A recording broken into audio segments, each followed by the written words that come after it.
Chapter 39. Resurrection. It took great effort upon Aemon to draw me from my sister. As he shoved us into the airlock, I did not let go of her. And when he forcefully pried me away, stealing her to the doctor, I stumbled after them. At first, I could not imagine the reason behind this, the indifference. I thought at first it was an occasion to be happy, but Aemon had a single-mindedness to him that I had never seen before. At least I thought I hadn't. The last time he found a surviving human was me, and back then I couldn't understand the language. It was, in fact, he ordered Kaiba to overload the Aphelian's reactor should the Mancer renege on his purchase. Broadcasting on all channels, he had threatened the entire planet should they even attempt to harm a hair on my head. As I chased after Aemon in the winding corridors of the ship, I felt the shudder of the Aphelian as the vessel took off. A great sense of relief entered me, and I thought this might finally make Aemon relax as well, but he ran all the faster. I did not understand his desperation, the fear, and as I ran after him into the medical bay, Aemon was already in the surgery suite with Tut, who had been waiting there for quite some time. Aemon placed my sister on the medical bed, and Tut, who already had a needle of anesthesia prepared, pressed the syringe against her neck and pushed the plunger. I was about to run into the surgery suite after them, but I felt a firm hand suddenly fall on my shoulder. I glanced up, and I saw Ingrid there. On that rarest occasion, she had left her quarters, and leaning on a cane, she stopped me. "They know best," she told me, but she herself was dumbfounded. Tut began opening a drawer, but Aemon wrenched it off its hinges, breaking the cabinet and slamming the scanner in Tut's elongated hands. The doctor took the hint and began quickly running through his examination. "A bomb?" Aemon quickly asked, without any care for himself. "There's no—" "We don't have the time!" Aemon yelled. "Does she have a bomb in her or not?" Tut twitched, annoyed at being rushed. But with another moment, the doctor shook his head. "Nanites, then! Poison's in her blood! Did you check for prions?" Aemon practically screamed at the doctor, clenching the sides of the bed until his fingers were pale white. And though I was hurting from his indifference, it occurred to me that Aemon had done this, seen this all before. A human bought from an auction, a raid on a menagerie. This wasn't the first time he had a glimmer of hope given to him, only to be ripped away at the last second. "Nothing," the doctor concluded. "That's not good enough, damn it!" Aemon slammed his hand on the medical bed. "She was with the Rakasa! They wouldn't have left her like this!" The doctor took another moment scanning, but he straightened and shook his head. Aemon looked as if he wanted to strangle Tut. "Teleportation, then.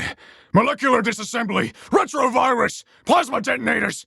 Did you even check her DNA? Is she another flesh construct?"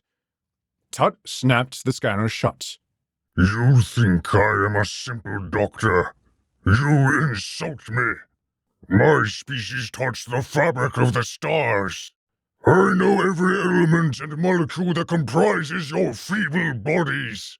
I see them at this very moment. I know this girl here is untouched by the Rakasa." The doctor held up the scanner to Aemon's face. "These crude machines you give me, they are nothing. I use them because I made a promise, not because I need them." Tut threw the scanner away, shattering the small device against the wall, and stormed out of the surgery suite. Despite the doctor's poor attitude, Aemon seemed surprisingly satisfied with Tut's answer. The old man slumped against the wall, the air knocked out of his lungs. Aemon slid down to his knees as if a warrior who had survived his last stand, staring 1,000,000 miles away. It was at that moment the girl's head softly turned towards the window. She was herself 1,000,000 miles away, with the anesthesia, mumbling next to nonsense, but I clearly remember her words before she fell asleep. "Have we landed yet? Where's Vast? I promised not to let him go." It was a long time before Aemon left the surgery suite. He sat next to a button on one of the consoles, the one with a glass protector and yellow hazard warnings drawn around it. There was an ejection command embedded within the chamber for occasions such as this, when the threat and the hope was too much to bear for the likes of the old man. He had his own watch, waiting for when his second chance turned into yet another bitterness, yet another knife in the back. I kept my own guard, too, outside. Ingrid did not demand herself into my mind to learn what happened, and I myself did not pry open my memories, for they were too much to bear. Instead, I waited for those words again from the girl on the medical bed. Those words which should have been impossible. She was supposed to be long dead, and yet, there she was. And with each soft rise and fall of her chest, I gradually began to believe that this was real, that it wasn't like all the other times. In that way, I was much like Amon. I suspected happiness. I was skeptical of it. It could not be because good did not exist for us. And more than that, I found myself scared. Just like all my other phantasms, dreams, reality, whatever you called that thing which was happening to me, I was waiting for the horror. In this strange turn, I found myself wanting to jeer and laugh and mock this like I had done the rest. That had been my only comfort with my visions, nightmares. I saw the old man finally let up, walking from the surgery suite. As if giving me permission, satisfied that I would not be hurt again, he nodded to me. And then he departed for whatever place he could find real rest. Or rather, probably, Cargo Bay 13.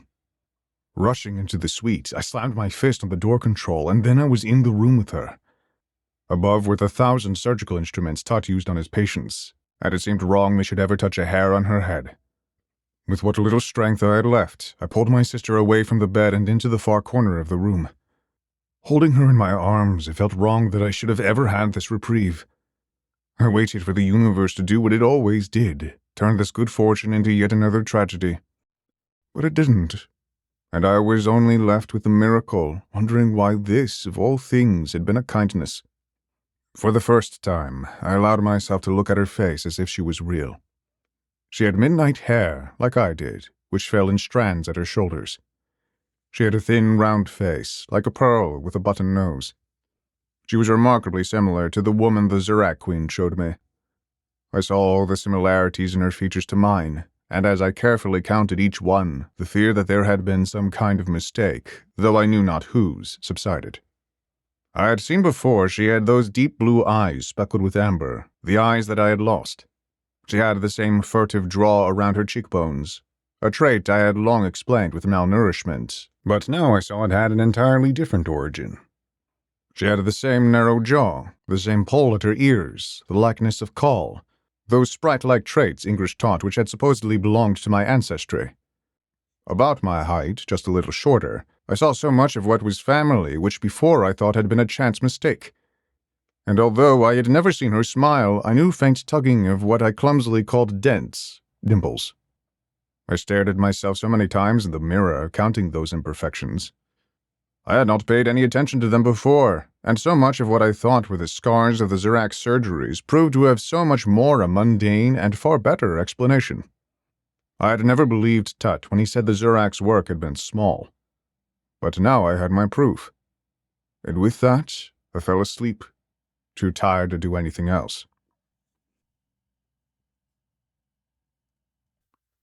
The Aphelion ran away from the Rakasa system.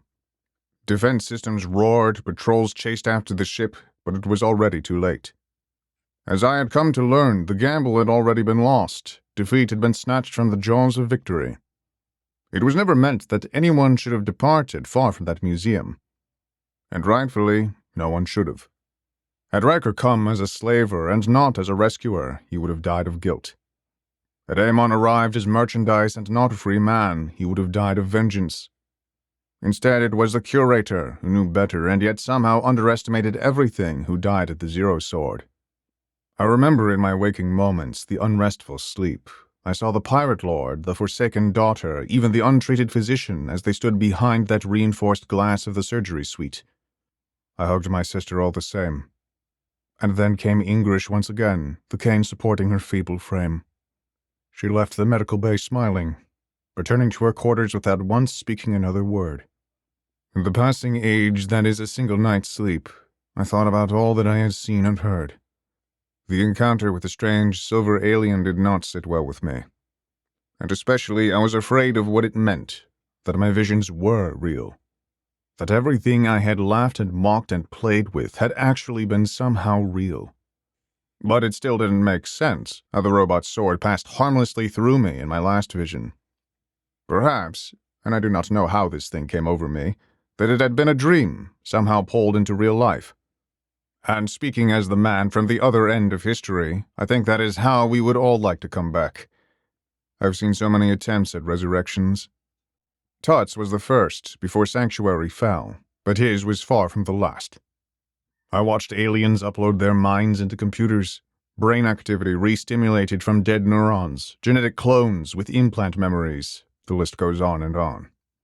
But learning from these catastrophes, I find we do not wish to be brought back from the dead at all. What we really desire is to be made as we once were, like the past plucked from a dream.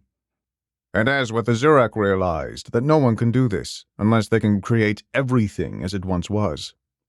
Indeed, as I have discovered, resurrections are pitifully easy. But to create something new, first and then again and again, this is what the Zurak really wanted from their Mashiach. I awoke slowly, rising from the depths of dark dreamlessness like out of a stupor. And in my drowsy thoughts, I felt nothing in my fingers. Sleepily, I grasped the open air, reaching around, looking for her. Instead, I felt something knock my head back, jolting me awake. I blinked many times, forcing my blurry eyes to refocus, but in my shock, I felt something sharp pressed on my neck. Who are you people? My sister demanded, holding a sharp scalpel to my throat. It was another moment before awareness of the situation came to me, but I did not panic. I knew what it was like holding a scalpel with the intent to slice open the throat. She was doing it all wrong, trembling, the blade angled for a shallow cut. She wasn't thinking clearly, I realized, while she held me hostage. I sat up, but the words caught in my mouth for an answer. Really? What was I going to say? I didn't understand any of what happened to myself, let alone try to explain it. And what? Was I really going to say I was her brother? I scarcely allowed myself to believe that, let alone try to convince her. Thinking over my answer, I looked at her. You're safe now, I said reluctantly. I straightened and pulled myself up, looking into those eyes which had once been mine own. My sister shakily withdrew the scalpel. You're human, she sighed, trying to come to terms with her surroundings. She stood up and glanced at the surgery suite, the airlock, and the glass window. So I guess that means I should trust you. She glanced up at the butcher's instrument suspended above and shuddered. Do you know who's holding us prisoner? Is it that thing? The one who put a needle in my neck? No. We saved you from the Rakasa. What do you mean? You're helping it? She turned, suddenly disgusted. I realized that she thought we had saved her from the Rakasa only to be yet another captor. I struggled to find the words that would calm her down. No. This is a human ship. Tut's just the doctor. You keep an alien? She asked incredulously, with no small amount of nausea in her expression. While I agreed with the disgust, I felt a little insulted by her tone. It wasn't as if I liked Tut. But... my sister breathed, running her hand through her hair. We can leave, right? The door's not locked? No. She went over to try the mechanism, but just as the panel slid open, Amon was there on the threshold. While he was no longer frightening to me, he was never a man who could not be called imposing. My sister shrieked in fear and dropped the scalpel, taking a few steps as the old man entered the room. I'm glad you're awake, Amon said, standing over the two children. I am sorry for the rude introduction. It was an emergency, and I didn't have the time to talk. My sister shuddered, glancing between me and Amon, unable to think, unable to know what even to say. I got up, and in one of my rare moments, those times I permitted myself to broach affection, I tried to comfort her, but my sister backed away, a look of fear in her eyes. Give her some space, Vass. It's going to be hard for her. Amon crossed his arms. My sister's head snapped towards me, eyes full of confusion and horror. I reacted the same as I did to the many things that profoundly disturbed me. Finding refuge in that empty part of myself, though to my surprise I realized it wasn't quite as spacious anymore. I couldn't fit in as snugly as I had before, and a flicker of sadness crossed my usually flat expression. What are you saying? My sister began breathing heavily, panicking again. What happened? Where's Mom? Where's Dad? My sister began tearing up, and it struck me as so odd. It was certainly due to my Mansa upbringing. But it had also very much to do with Amon Russ. Emotion so fierce wasn't something that should be so easily bared to others. Instead, at the time, I thought of it in terms of the facts I knew. Maturity. I suppose that it was simply a matter of our age.